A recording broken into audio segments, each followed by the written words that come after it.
Bienvenidos al primer encuentro de APSA Talks que hacemos. Bueno, vamos a inaugurar este espacio que vamos a hacer cada 2 sábados, invitando a 2 profesionales de la industria audiovisual para hablar de cómo hacemos sonido entre todos los departamentos. Lo podéis seguir desde el Instagram de APSA, como estáis viendo. En este caso agradecemos la colaboración de AMAE por la difusión y a Fernando Franco, socio de AMAE, por asistir y colaborar con nosotros. Hola, Fernando. Hola, Jorge, hola a todo el mundo. No está Nacho Arenas, como puedes ver, nada, por temas del temporal del fin de pasado y la nieve y todo eso, ha tenido como varios cambios en el plan de rodaje y al final está trabajando hoy, así que no puede estar hoy. Con lo cual, nada, estoy yo, soy Jorge Alarcón, compi de Nacho, he trabajado con él bastante, y también soy editor, no soy montador de sonido, así que bueno, voy a tratar de suplirle como pueda. Está el chat habilitado ¿no? lo del Instagram, así que por ahí os intentamos leer y contestar a lo que podamos.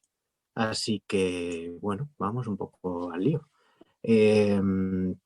A ver cómo fluye, no sé.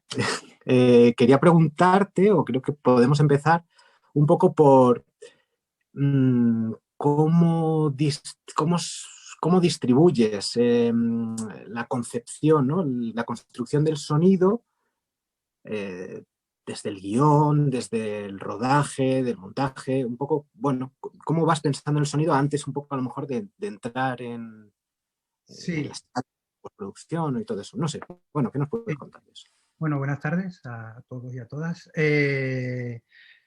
Pues, a ver, básicamente, en cuanto a la escritura de guión, yo suelo hacer las primeras versiones de guión yo solo y luego ya, cuando ya tengo algo como más definido, es cuando suelo trabajar con algún co-guionista o co-guionista, digamos que me aporta un poco de distancia, ¿no? Y de alguna manera una de mis preocupaciones cuando escribo guión es que la peli digamos, se vea y se oiga de la propia lectura del guión, ¿no? Que cuando alguien pilla ese guión y lo lee, ya tenga una idea clara de cómo está rodada la peli, de cómo va a estar rodada la peli, cómo va a sonar.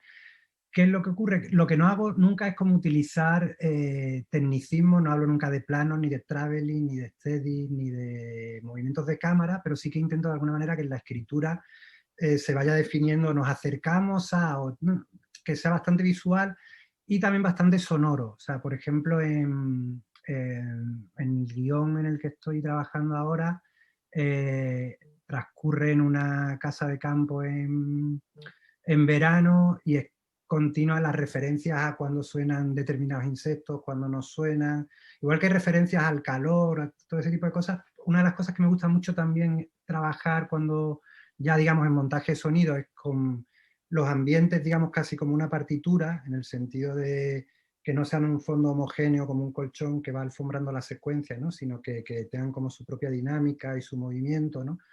Eso de alguna manera ya en el guión intento que se refleje, ¿no? En el sentido de si en un momento concreto suena algo de, por ejemplo, de un animal fuera de campo o de alguna cosa fuera de campo, o dejan de sonar los insectos en un momento concreto, todo eso intento que esté. De hecho, con Nacho Arenas, que no ha podido estar aquí hoy por el tema del cambio de rodaje, cuando lee los guiones siempre hablamos de, bueno, ya hablaremos, ahí tienes ya como, hay un montón de cosas ahí a nivel de ambientes y de tal que ya las veremos tranquilamente en montaje, pero bueno, a mí me sirve mucho para como construir digamos, lo que es el ecosistema de la peli en mi cabeza y también de transmitírselo a quien lea el guión, ¿no?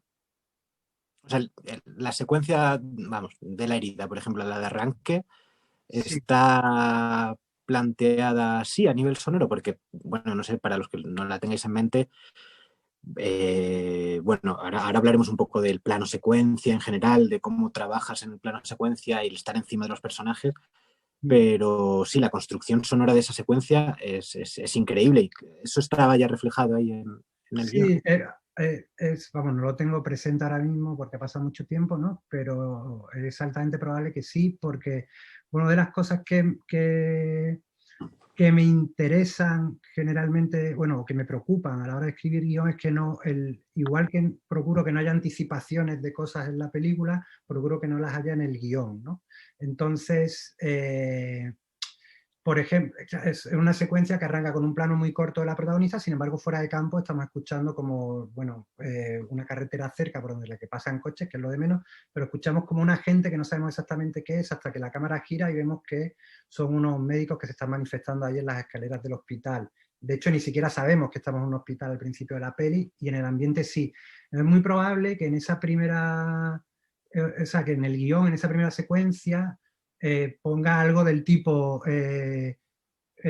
observamos muy cercano el rostro de Ana mientras que escuchamos ruidos de gente ininteligible, y luego ya ella arranca en dirección al interior y eso nos permite ver que la gente que está ahí son unos médicos que no sé cuántos.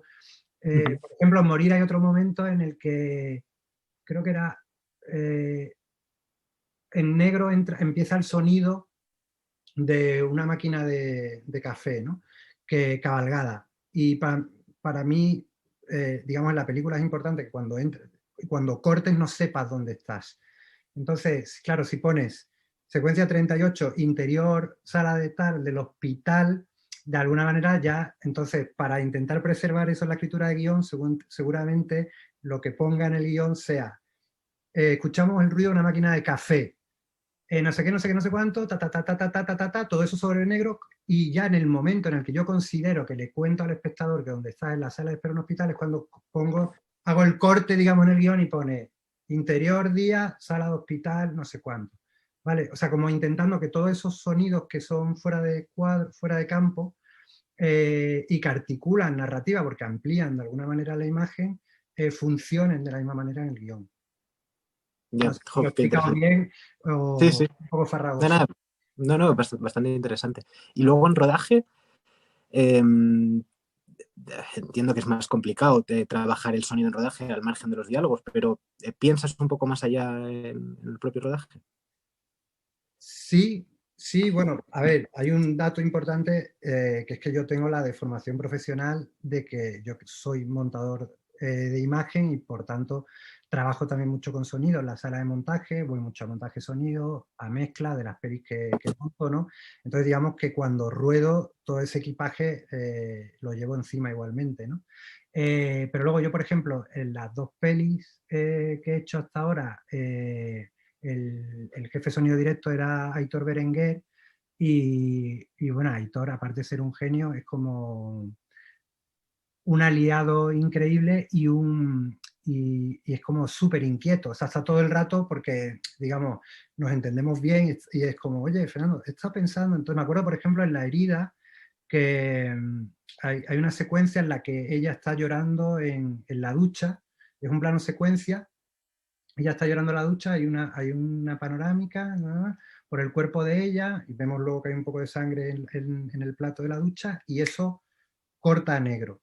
Entonces me acuerdo que Aitor me dijo, está muy bien y está genial Marian, y todo, ¿no? O sea, de interpretación y tal, pero me da que no te va a gustar mucho cómo suena la ducha, ¿no? Entonces empezamos y al final lo que hicimos fue ya desde ahí, desde ese mismo instante, fue, Marian, todo esto lo vamos a doblar, seguro 100%. Entonces, claro, que es una secuencia como nivel drama a tope, o sea que para ella es un poco un fastidio tener que doblarse luego. Entonces, vamos a poner mucha atención en buscar cuál es la toma buena para que luego te hagas, digamos, el doblaje aquí mismo en el set del tirón para no perder el rollo en el que estás ahora mismo y tal. Y no era solo por el tema de que la ducha sonase mejor o peor, nos gustase más o menos cómo sonase esa ducha, sino también porque ya, si no recuerdo mal, en el guión, esto tendría que mirarlo, pero creo que ya se hablaba de que poco a poco escuchábamos cómo se iba yendo el sonido de la ducha y nos quedábamos con el llanto de ella. Por lo tanto, teníamos que tener por separado la Sí, ducha para poder jugar luego mezclas. para luego mezclar, ¿no? Entonces sí, de estas cosas solemos estar bastante pendientes ya en rodaje, sí, sí, sí. Hombre, a ver, claro, hay Aitor Berenguer, que es quien efectivamente te ha hecho el sonido, ¿no? En los dos largos, Sí. viene de, bueno, de trabajar como en grandes producciones en las que supongo que muchas veces no podrá permitirse este tipo de acciones, con lo cual me imagino que tus pelis serán casi un caramelito para él para poder dedicarse a eso, a buscar un poco el hilar fino, ¿no? Que muchas veces en otro tipo de producciones no puedes, el hilar fino pasa por otro lado, ¿no? No puedes centrarte a lo mejor en grabar un wild track como este que comentabas. Ujú. Y sí recuerdo yo, por ejemplo, yo pude trabajar, bueno, llevé la edición de diálogos en Morir, Sí. y sí recuerdo que Aitor también graba muchos ambientes, ¿no? Y él me hablaba bueno, y también me habló de cómo construía los ambientes en La Herida, y vamos, que desde luego no se centra únicamente en el registro de los diálogos. No sé si Nacho, si tú sabrás, claro, si ese material se usa luego, se ha usado luego en el montaje de la peli. Sí, sí, sí se usa. Aparte, bueno, como, o sea, nos conocemos y trabajamos bien juntos, Aitor y yo, y él sabe también mi nivel de enfermedad mental y de friquismo y todo eso, él me va contando todo el rato todo lo que va haciendo, porque aunque en la premezcla, nosotros en montaje de imagen trabajamos con premezcla, que manda 7 y 8 a las pistas 7 y 8, pero las otras 6 siempre, con Aitor, las otras 6 siempre van petadas, o sea que, y siempre me está contando, por ejemplo, yo qué sé, estamos dentro de la ambulancia rodando y me dice, no, te he metido, o sea, llevas en una pista vas a llevar, te he metido un micro en la guantera, que estoy pillando el motor, no sé cuánto, o, por ejemplo, utiliza eh, micros de contacto, ¿se llaman? O, ¿no? Puede No, ser, los que le pega a Marian o de cápsula, o no sí, sé. un radio micro, sí. Sí, que se lo pega en el pecho y se lleva las respiraciones, el no sé qué, no sé cuánto. Todo eso sabemos que lo tenemos y luego, obviamente, eso no va en la película todo el rato, pero en un momento dado, si queremos sacarlo, sabemos que lo tenemos ahí. Y Sí, yo, siempre, sí, yo recuerdo haber hablado con Aitor de esto, del directo de La Herida, que claro, al final, como es una peli que, bueno, muchos de los planos está ella, y ella es el personaje principal y no hay más alrededor, entonces yo creo que le permitía, claro, el tener que centrarse, dedicarse solamente a registrar a una persona, le hacía como estar pensando en, bueno, pues en vez de ponerle un radio micro, que sería lo habitual, pues le voy a poner uno aquí, otro aquí, ¿no? Es como que mm, buscaba en plan que, bueno, pues tratar de llevarse lo máximo posible, lo mejor posible, porque, bueno, porque la peli también se lo permitía, ¿no? sí, y por el gusto por el detalle, ¿no? O sea, por eso, por justamente, bueno, al final utilizar el sonido como un microscopio muchas veces, bueno, microscopio no, porque el microscopio es de ver, ¿no? Pero como un amplificador, ¿no? Y claro, llegar a respiraciones, a cosas como antes ha surgido, que hemos estado hablando Jorge y yo hace un rato, cosas como que suene el disco duro, ¿no? Esto igual lo cuentas tú, no, no sé, Sí, estoy bueno, saltando. lo comentamos, sí. No, a ver, sí, es que, por ejemplo, sí, bueno, podemos hablar de eso, de los silencios, ¿no? Los silencios relativos que hay un poco digo relativos porque creo que en tus pelis no hay silencios absolutos, de que no hay absolutamente ningún elemento sonoro en la banda de sonido, ¿no? Bueno, hay, Eh, hay uno, hay uno. En Morir, justamente, en Morir hay como una parte en la que nos llamamos absolutamente todo, todo, todo, todo, todo. Está en ajá, blanco, la ¿cuándo pista es? de sonido. Al final, o sea, tenemos, bueno, es como completamente poco realista, aunque uno lo compra, ¿no? Suena el mar, aunque está en un interior, suena viento, suena tal. De hecho, hay como una inversión, porque luego ya, cuando abre las ventanas, suena menos mar que el que cuando estaban, o sea, no es realista, pero bueno, uno lo compra. Y hay un momento en el que, bueno, justo antes de eso hay la nada, la Ajá, raya sí, absolutamente nada. completamente nada, que es como, sí, yo creo que es la única vez que lo hemos hecho y que a mí me gusta mucho porque te da como una especie de vértigo, como una especie de horror, genera una especie de horror vacui, ¿no? O sea, que de repente no suena absolutamente nada, como mucho el proyector en la Sí, sala, sí, sí, sí. y me gusta esa sensación, pero bueno, sí que es verdad que, bueno, perdona que te he interrumpido, pero que en general sí que jugamos mucho con los silencios, siempre hay como mucho mimo en la construcción de esos ambientes que son silencio. Sí, yo estaba haciendo referencia antes a un silencio en concreto en la herida, recuerdo, que está ella escribiendo en su habitación, encerrada, está escribiendo por el chat ese, o por el Messenger o lo que fuese, que no me recuerdo, y, y no se escucha, bueno, hay un ligero roomtone, ¿no? Un ligero tono de silencio como de la habitación, pero está tan sola, ¿no?, que se percibe perfectamente el sonido del disco duro, ¿no?, del ordenador. Es un ejemplo que siempre me ha gustado mucho cuando he dado clase, para enseñar, ¿no? Es un recurso como, bueno, es que está tan sola, está tan en silencio todo, está todo tan calmado que escuchas el sonido del disco duro, ¿no? El traqueteo ese. Eso, bueno, sin más, que me Sí, gusta, que me parece un recurso sonoro muy, muy interesante, ¿no?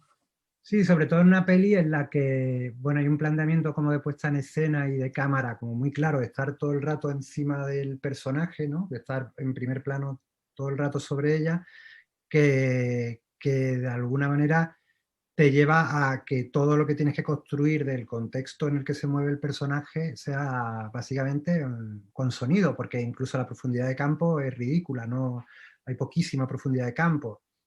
Casi que lo único que tiene foco es ella y todo lo que tiene alrededor está prácticamente fuera de foco.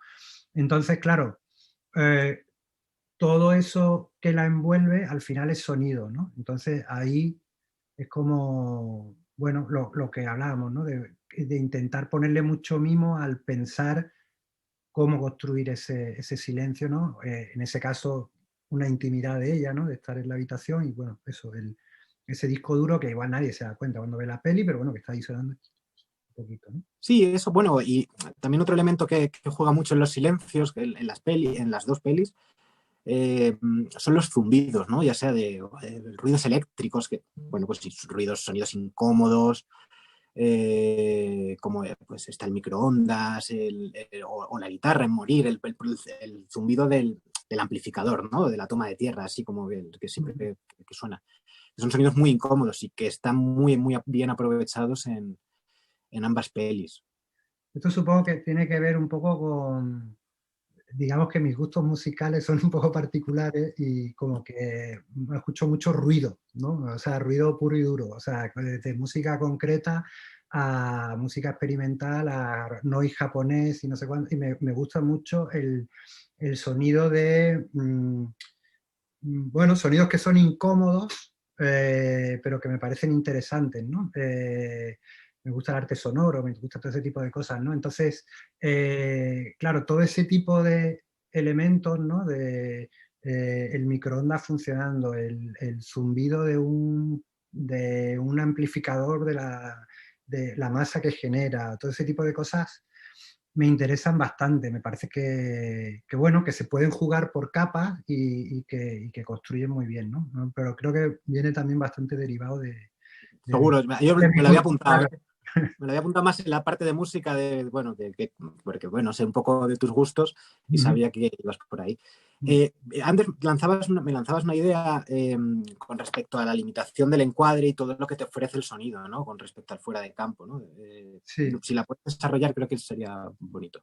Bueno, es que de alguna manera Es un poco lo que estamos hablando, ¿eh? Pero sí sí, que sí, no, pero bueno, que de alguna manera el encuadre es un contenedor limitado, ¿no? Tú le estás mostrando, bueno, ahora mismo yo estoy metido aquí en un contenedor limitado, no veis por izquierda, no veis por derecha, más allá de lo que da el encuadre, ¿no? Sin embargo, claro, el sonido es lo que te permite expandir de alguna manera, salirte de los límites de ese encuadre. En tamaños de plano muy cortos como los que a mí me gusta utilizar, claro, es fundamental esto por lo que decía antes. Pero luego también hay algo que me interesa mucho que es, eh, digamos que está en tu mano, de alguna manera, cuando estás montando sonido y cuando estás mezclando, está en tu mano ver cuál es la amplitud o la extensión del espacio que estás mostrando en imagen en función de lo que suena, ¿no? Entonces, en esta imagen mismo que estaréis viendo ahora, quien esté mirando esto por Instagram o lo que sea, claro, si le montásemos sonido, en función del sonido que le montásemos, cómo lo mezclásemos y tal, podríamos estar contando cosas muy diferentes que probablemente como los espectadores no se estarían planteando, pero podríamos estar contando que yo tengo las ventanas abiertas o cerradas para empezar, ¿no? Por ejemplo, una cosa que siempre nos planteamos es que qué tiempo hace fuera, ¿no? ¿Está lloviendo? ¿No está lloviendo? ¿Sopla viento? ¿No sopla viento? ¿Eso mueve las cortinas? ¿No mueve las cortinas? Todo, que son cosas que al final no vemos, pero que contamos con sonido, ¿no? Y bueno, el manejar, digamos, la imagen, digo imagen, o sea, como la construcción que se hace en la cabeza de un espacio, el espectador, en base al sonido, me parece como muy relevante, y luego también que permite, de alguna manera, trabajar con contradicciones que el espectador no procesa tanto, pero bueno, voy a intentar explicarme mejor. A ver, yo por ejemplo, podríamos no estar escuchando prácticamente nada de ambiente de la situación en la que yo estoy y de repente puntualmente que sonase algo muy lejano, que no tiene como una correlación real con la imagen que estamos, pero seguramente el espectador no se lo plantee. Y ese elemento que está puntuando ahí, igual un silencio, igual una, funciona como más a un nivel subjetivo, psicológico del personaje, y así como por ejemplo nosotros cuando rodamos intentamos que sea todo muy verosímil a nivel de imagen, muy creíble, muy realista, que tenga una estética casi documental, igual lo conseguimos, igual no, pero bueno, la pretensión es esa. En sonido no. En sonido sabemos o creemos que tenemos como un margen de tolerancia mucho más grande por parte del espectador, que va a comprar mucho más fácil cosas que no, en las que si te pones a mirarlas con lupa o a escucharlas con lupa, con lo que, Sí. no son para nada verosímiles, pero que en el transcurso de la peli seguramente se las va a comprar al 100%, ¿no? Sin ningún problema.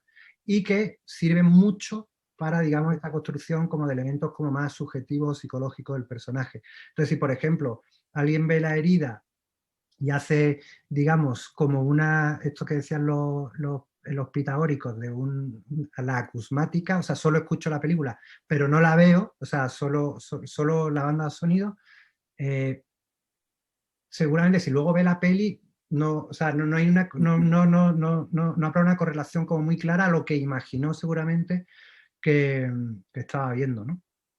Y eso Bueno, es la seguro. pretensión de hacer como una construcción como más psicológica del personaje y tal.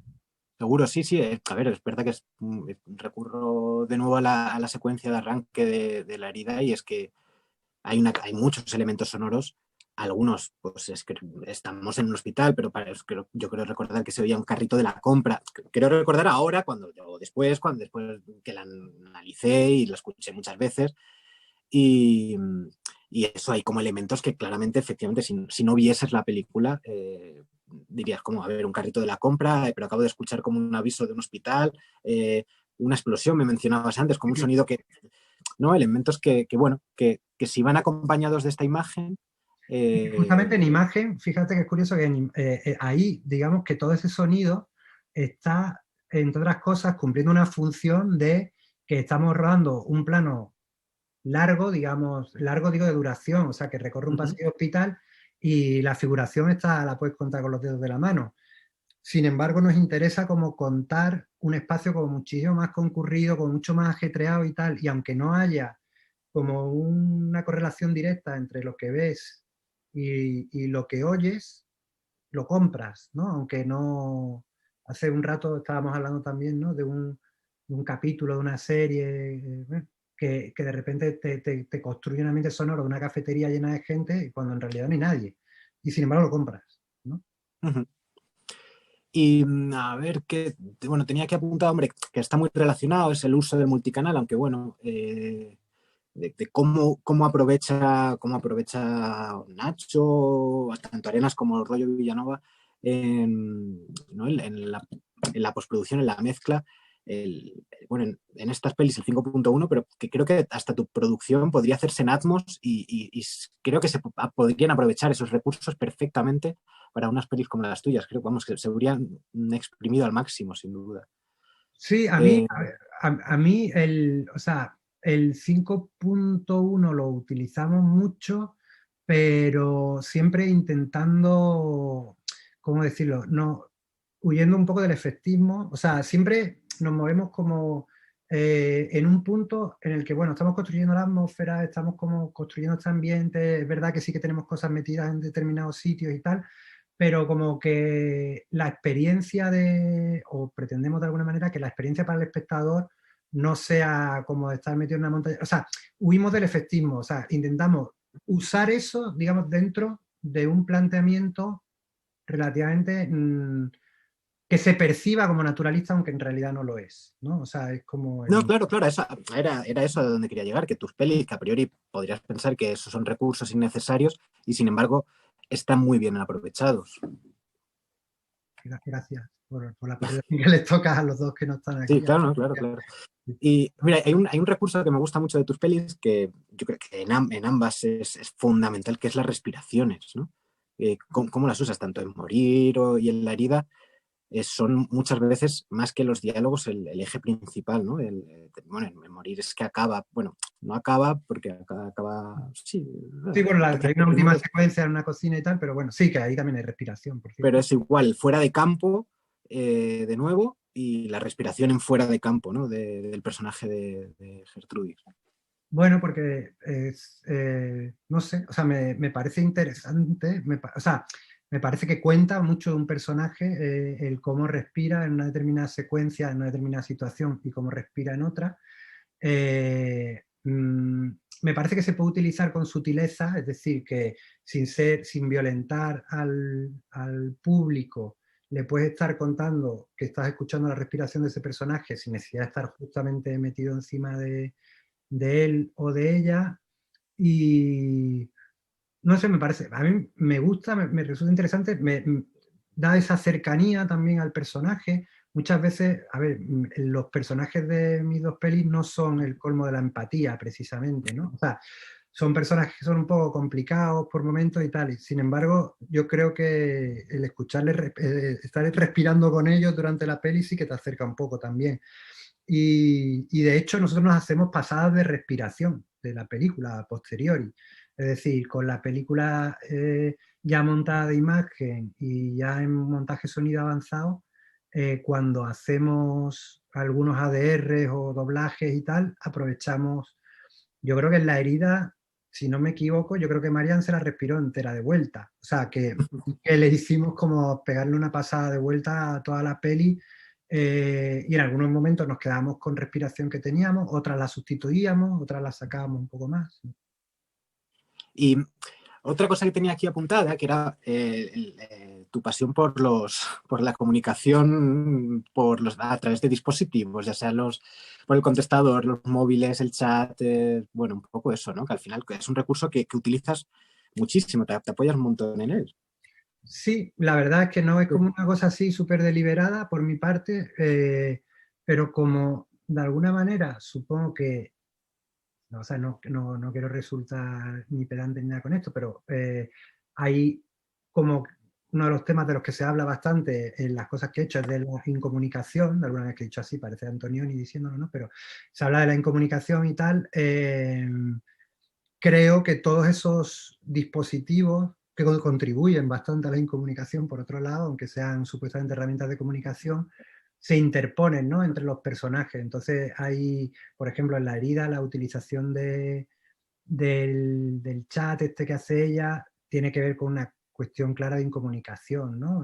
Con una persona con la que no se ve la cara, que es como un anacronismo deliberado, tal, por otro lado. En el proyecto que estoy escribiendo ahora mismo hay un montón de WhatsApps también, pero de una manera un poco particular, porque solo ves de un lado, no ves la respuesta, solo ves lo que se escribe. Entonces, son como elementos que creo que sirven para contar y que pueden generar incluso un lenguaje propio de alguna manera, o que los puedes utilizar.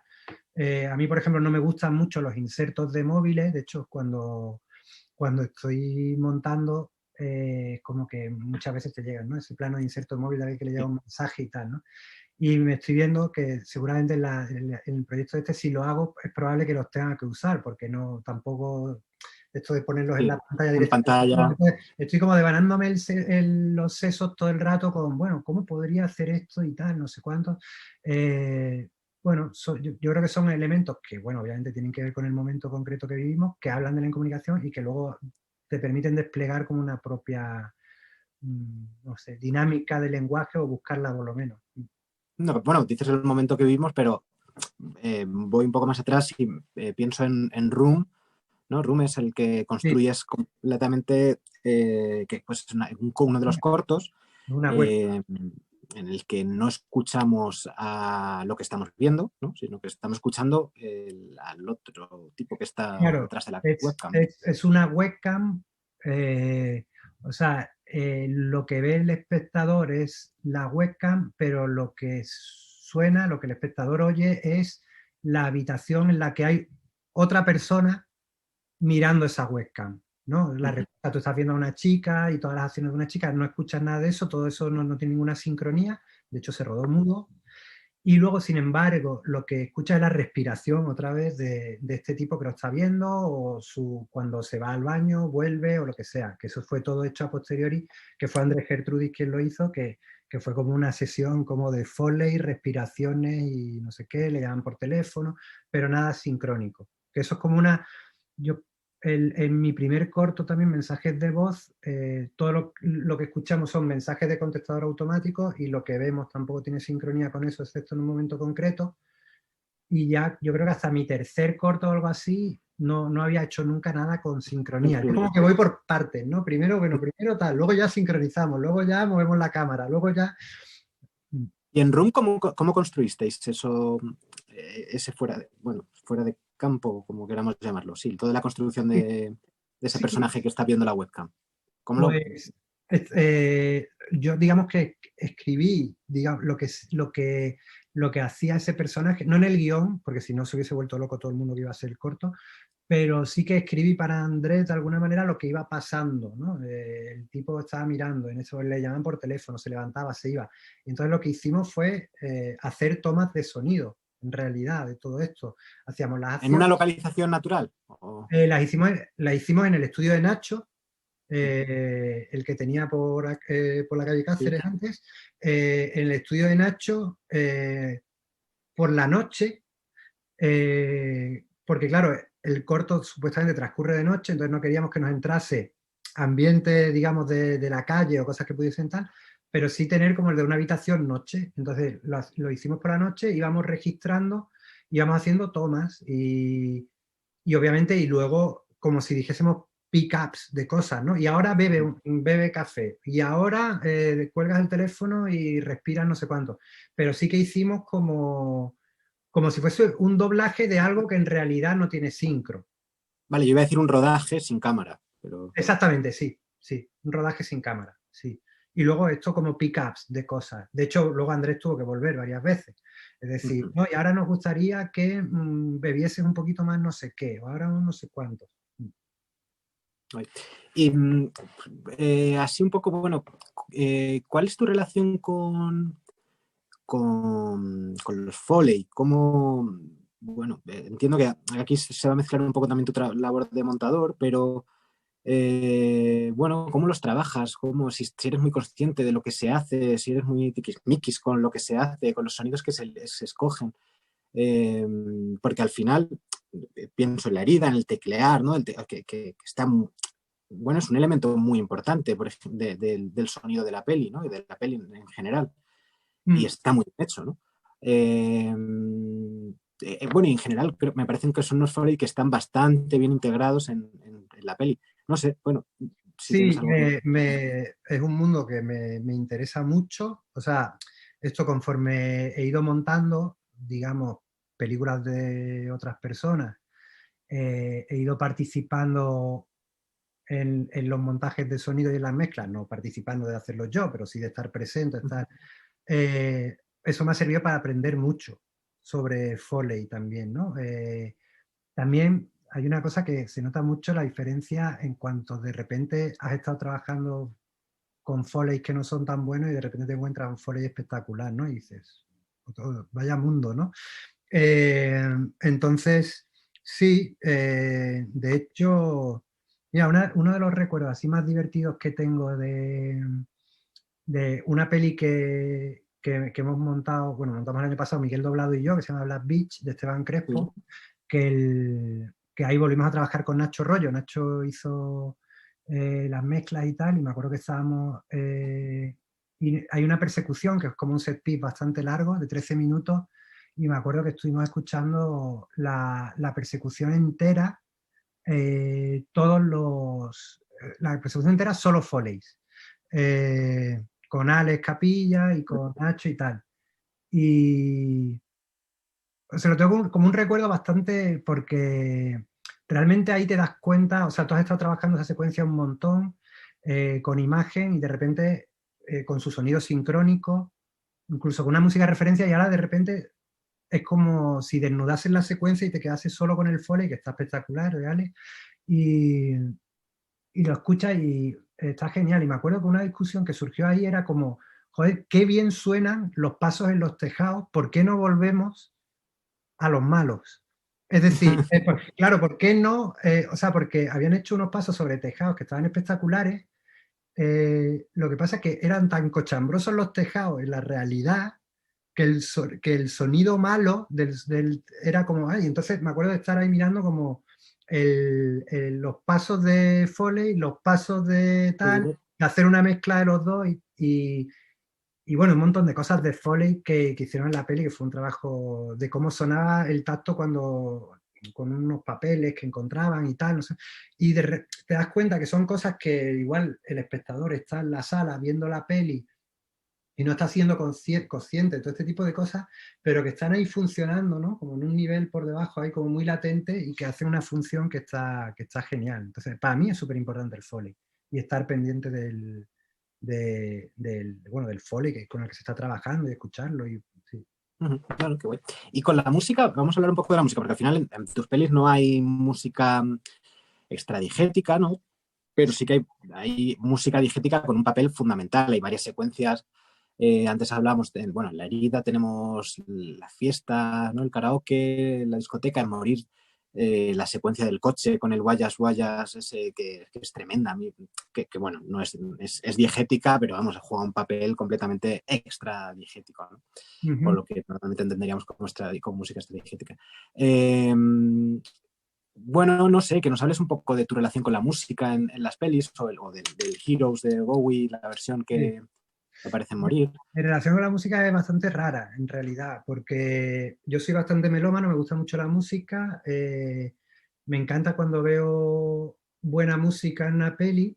Lo que pasa es que cuando yo escribo, dirijo y todo eso, es como que no me sale utilizarla, porque de alguna manera siento como si estuviese pillando al espectador por el cuello y llevándolo a un sitio concreto a nivel de emoción o lo que sea, como añadirle una capa que no me gusta, que prefiero confiarla más a la interpretación, al guión y a ese tipo de cosas. Entonces, como que no me sale en general. Y de hecho me frustra un poco el hecho de que no me salga, porque siempre digo, joder, debería intentar utilizar música, a ver si consigo meterla y tal. Y de hecho en Morir me busqué la coartada de que el personaje fuese músico, digo, bueno, si el personaje es músico, entonces él compone música, entonces en la propia peli puede utilizar música del personaje. Fíjate lo enrevesado de buscarte tú una justificación de alguna manera.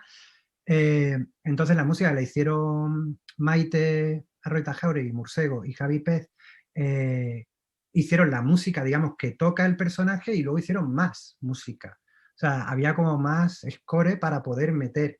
Y ya en montaje de imagen con Miguel Doblado era como que no, o sea, como que la metíamos y yo no podía, o sea, como que me da la sensación y entonces esa... Sí, de hacer trampa, ¿no? O algo así. Sí, de hacer trampa o algo así, que es una estupidez, pues luego veo otras que la estás haciendo por todos lados, claro. Claro, por todos lados. Sí, pero fíjate, es curioso, digas, por todos lados, justamente en el sonido, es uno de los que más es uno de los sitios donde más trampa hacemos, como antes estaba diciendo. Pero yo creo que porque conseguimos también un poco el sonido como una especie de score, o sea, de partitura en sí mismo, de los ambientes y ese tipo de cosas, ¿no? Pero bueno, entonces me monto toda esta coartada y al final no utilicé música extradiegética. No sé si sigo haciendo pelis, si en alguna la usaré, pero es como una cosa que me cuesta a priori. O sea, como que no... Y lo veo en otro y me encanta. Y hay un montón de músicos que me encantan. Hombre, en Morir sí que antes también mencionábamos, yo me estaba haciendo un mini repaso, claro, de todo esto ha sido un poco inesperado el que me sentase yo hoy aquí, pero sí que he visto morir que hay algún encabalgamiento, que ya Sí, me esto parece ya es como bastante a lo loco. de la música que está tocando el personaje de Andrés, Luis. Sí, sí, eso es Que bueno, a lo máximo que llegué fue a cabalgarla un poco. o el fuera de campo cuando ella está en la casa y él está en el cobertizo, ¿no? Lo que hablábamos también antes, ¿no? De, Mm. bueno, que es un poco, que está Sí, muy pero es como que, justificado, que es diegética, claro, pero es como que narrativamente está justificado y entonces, vale, está todo bien. Y aparte a nivel de mezcla está planteado de una manera completamente verosímil en ese sentido, como que es una música que viene de otro sitio y tal. Pero fíjate, por ejemplo, hay una secuencia en Morir en la que están escuchando un tema de Bowie, el Heroes, es una versión del tema, y es como un momento así como de mucha intimidad, y me acuerdo que cuando hacíamos estos pases con gente y eso, había gente que sugería, decía, joder, es que la secuencia, ¿por qué no en un momento dado no le hacéis un poco de fade a la música y como que coja un poco más de cuerpo? Porque ellos la están escuchando en un portátil, ¿no? O sea, como y ni siquiera eso, que era una música que está sonando en la propia secuencia, que es diegética, digamos, el hacer, digamos, meter ahí de fade para que pille más presencia y convertirla como en algo un poco extradiegético, fue como que no. Lo que hicimos fue quitarle un poquitito de la ecualización, digamos, como que estaba un poco achatada de, de los altavoces del portátil, como en un cambio de ecualización largo, ir quitando poco a poco eso y que pillas un poco más de brillo, un poco más de presencia, pero súper sutil, o sea, casi imperceptible. bueno, también morir en la secuencia del coche, a ver, haces una subida de la música, pero claro, con una Sube, acción, claro, lo justificas con la acción de él subiendo el volumen, ¿no? sí, sí, sí, sí. Es como que están hablando de la canción y en el momento dado la suben, sí. Es como que ahí nos mezcla él. Sí, exacto, exacto. Estás haciendo la trampa que harías en mezcla, ¿no? El juego que Sí, harías en mezcla, lo estás haciendo ahí sí, como, bueno, justificándolo ahí en directo. sí, exactamente. Y, a ver, no sé, creo que podemos hablar a lo mejor un poco de tu labor como montador y un poco la relación que estableces con sonido desde desde la posición de montador. Eh, yo ayer lanzaba una reflexión que era que creo, ¿no? Que ya hoy en día, y supongo que esto viene de siempre y de incluso de cómo se montaba antes, ¿no? Que se puede decir que el montaje de sonido empieza durante el montaje de imagen, ¿no? Aunque nosotros, hablo yo como montador, no hayamos entrado todavía en ese proceso, ¿no? Vosotros ya estáis montando sonido desde el principio. Claro, y yo creo, o sea, hay gente que no piensa igual que yo. O sea, que digo, yo no voy a hablar aquí por todos los montadores y montadoras porque Ujú. hay gente que piensa de otra manera y gente cercana que piensa de otra manera y que alguna gresca al respecto hemos tenido, ¿no? Pero yo soy de trabajar mucho el sonido, ya digamos, no le quiero llamar el montaje de sonido, porque bueno, obviamente es una fase posterior, pero sí de trabajar mucho el sonido en la sala de montaje, pero por una cuestión que para mí es de cajón, que es el sonido es uno de los elementos que tiene una incidencia más directa en el ritmo. O sea, no es lo mismo cómo te funciona una secuencia con un ambiente que con otro. No es lo mismo cómo te funciona un silencio, en un diálogo con ambiente que sin ambiente. O, bueno, como eso suma y sigue, ¿no? Yo me acuerdo, por ejemplo, montando Viaje al cuarto de una madre, es una peli en la que justamente es una peli en la que hay mucho WhatsApp. O sea, se manda mucho WhatsApp la madre y la hija. Eh, entonces yo, por ejemplo, con el ayudante de montaje de la película, que es Javi Frutos, me acuerdo que era como porque yo, por ejemplo, el sonido es una cosa que suelo trabajar con mi ayudante de montaje. Y es,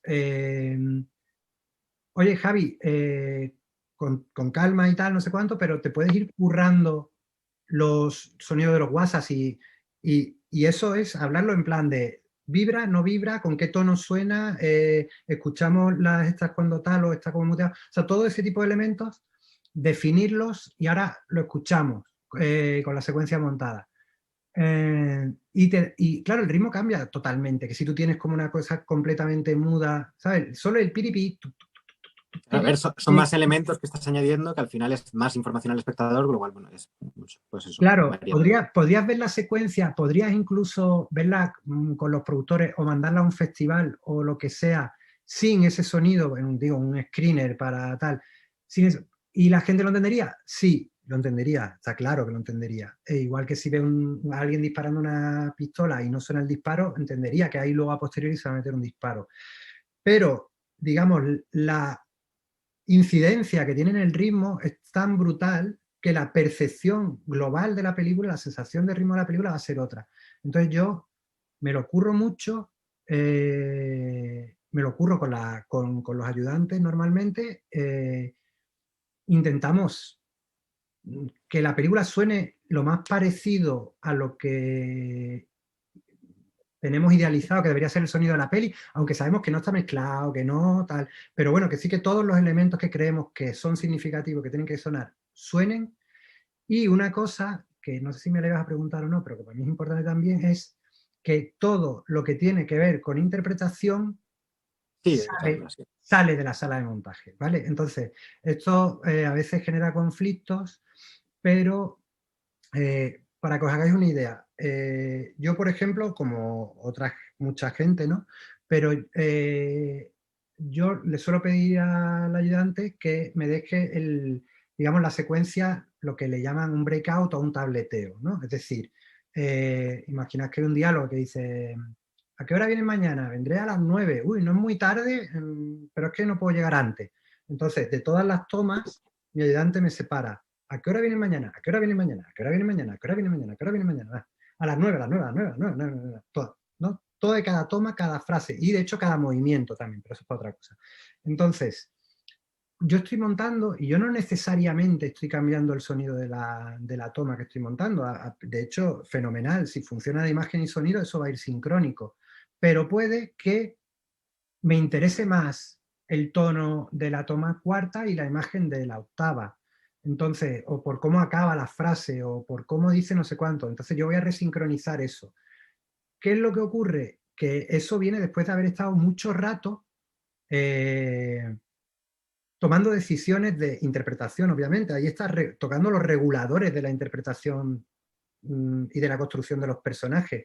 Porque yo elijo esta frase en concreto porque me parece que tiene un tono un poquito más agresivo. Y entonces eso le da un punto de agresividad al personaje que igual con otro sonido no lo tendría, ¿no? Entonces, claro, cuando luego lleva montaje sonido, lleva mezcla y me encuentro que igual ha vuelto el sonido sincro de la toma o se ha puesto otra, igual una que yo no cambié, una que yo tenía sincro, pero de repente ahora suena otra, suena la quinta en vez de la tercera, ¿y esto qué es? No, es que en la quinta había un poco de... Hemos tirado solo del radio micro porque el bus no sé cuánto y tenía un poquito de roce y no sé qué. Claro, ok, vale, todo bien.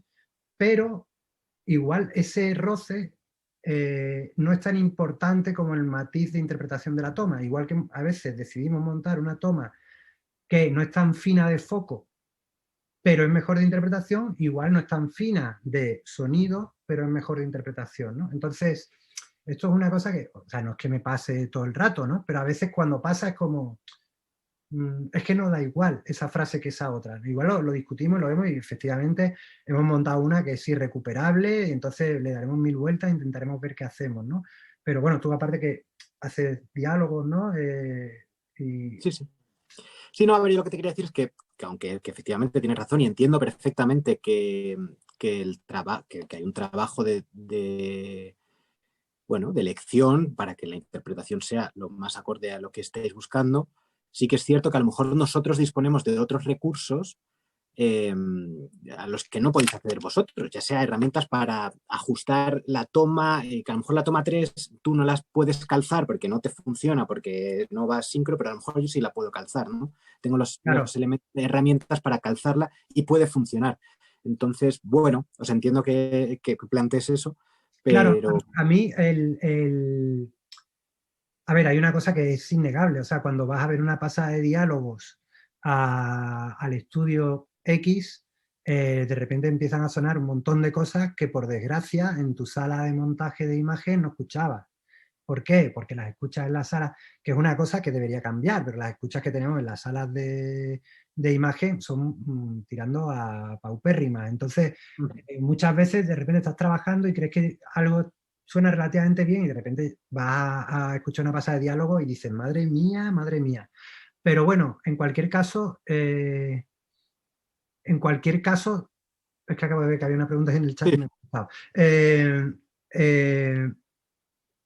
Estoy de acuerdo también con lo que tú dices. O sea, yo creo que es como un trabajo bidireccional. O sea, que yo creo que lo que tenemos que entender... Es una cuestión de comunicación, a lo mejor, Claro, simplemente. claro, es una cuestión de comunicación. Los de imagen tenemos que entender un montón de cosas que tienen que ver con vuestro trabajo y los de sonido también a su vez tenéis que entender que son decisiones que tienen que ver con la interpretación y que vienen, digamos, motivadas por algo. Y esto hila un poco con la pregunta que pone Que ahí. plantea Brendan, sí. Sí, de qué opino de usar ADR para cambiar interpretación. Todo bien. O sea, yo no tengo ningún tipo de problema con eso y de hecho, cuando tú has mencionado la sincronía, a mí la sincronía me preocupa relativamente, o sea, porque hay un margen de desincronía bastante tolerable. No para nosotros, o sea, que nosotros lo vemos y nos canta la traviata, pero sí para el espectador, la espectadora normal que está en un cine viendo una peli, ¿no? Sí, no, Entonces, estoy completamente acostumbrado a hacer barbaridades con sí, respecto a la sincro y no pasa nada. Pero bueno, pero es que tenemos hasta herramientas para ajustar el tono, sí, con sí, lo cual claro, sí es verdad que, bueno, como que sí que claro. podemos...